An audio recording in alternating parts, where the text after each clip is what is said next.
New India cooperative బ్యాంక్లో ప్రీతి జింటా తీసుకున్న 18 కోట్ల రుణం మాఫీ అయ్యిందంటూ ఆరోపిస్తూ కేరళ కాంగ్రెస్ ఎక్స్ వేదికగా పోస్టు పెట్టగా దీనిపై ఆమె తీవ్రస్థాయిలో మండిపడింది. ఓ రాజకీయ పార్టీ ఇలాంటి ఫేక్ న్యూస్ ప్రచారం చేయటం సిగ్గుచేటని మండిపడింది.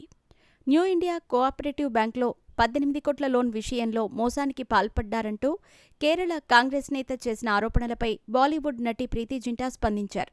ఓ రాజకీయ పార్టీ ఇలాంటి ఫేక్ న్యూస్ ప్రచారం చేయటం సిగ్గుచేటని మండిపడ్డారు. 10 ఏళ్ల క్రితమే తాను లోన్ తీసుకుని తిరిగి చెల్లించినట్టుగా ఆమె స్పష్టం చేశారు. తనపై తప్పుడు ప్రచారం చేయొద్దని సూచించారు. ఇక తన సోషల్ మీడియా అకౌంట్లను తానే హ్యాండిల్ చేస్తానని వెల్లడించారు. కాగా న్యూ ఇండియా కోఆపరేటివ్ బ్యాంక్లో ప్రీతి జింటా తీసుకున్న 18 కోట్ల రుణం మాఫీ అయ్యిందంటూ ఆరోపిస్తూ కేరళ కాంగ్రెస్ పార్టీ ఎక్స్ వేదికగా పోస్టు పెట్టింది. గత వారం ఆ బ్యాంకును మూసేయటంతో డిపాజిటర్లు రోడ్డున పడ్డారని ఆరోపించింది.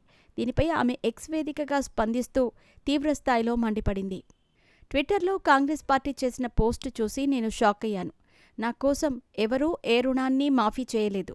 ఒక రాజకీయ పార్టీ నా పేరును ఉపయోగించి తప్పుడు వార్తలు ఎలా ప్రచారం చేస్తుంది? 10 ఏళ్ల క్రితం ఆ బ్యాంకు నుంచి రుణం తీసుకుని దానిని కట్టేశాను. విషయం తెలుసుకోకుండా అసత్య ప్రచారాలు చేయటం సిగ్గుచేటు. భవిష్యత్తులో ఎటువంటి అపార్థాలు రాకూడదనే ఉద్దేశంతో ఆ పార్టీ వ్యాఖ్యలపై స్పందిస్తున్నాను అంటూ ప్రీతి జింటా వెల్లడించింది.